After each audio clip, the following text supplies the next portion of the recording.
Vous accueillez aujourd'hui un nouveau collaborateur présentant la particularité de porter un handicap invisible qui n'affecte jamais ses capacités cognitives.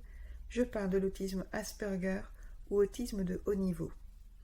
Vous avez d'ores et déjà préparé son poste de travail dans les conditions déterminées ensemble au préalable.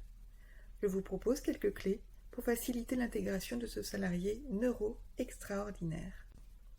Prévoir un parcours d'intégration par un système de mentorat ou de référent handicap par exemple, un organigramme ou mieux un trombinoscope en main pour que l'ASPI puisse avoir une vision globale des missions de chacun. Mettre à disposition le règlement écrit et prendre le temps de le lire avec lui pour s'assurer qu'il n'a pas de questions ou n'interprète pas certains articles.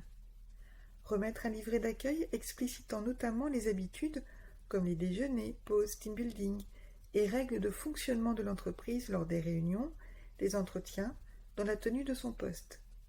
Cette étape détaillée est fondamentale pour l'ASPI qui ne sait pas interpréter l'implicite ou ne saura pas instinctivement comment se positionner vis-à-vis de ses collègues.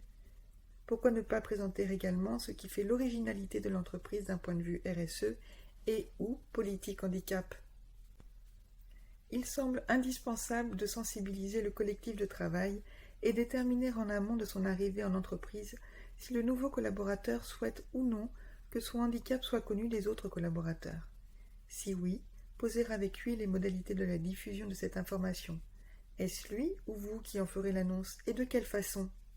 Cela peut être l'occasion pour le collaborateur de se présenter devant tout le monde, d'expliquer ce qu'est l'autisme Asperger, les spécificités qui y sont liées et pourquoi il bénéficie d'un poste de travail adapté.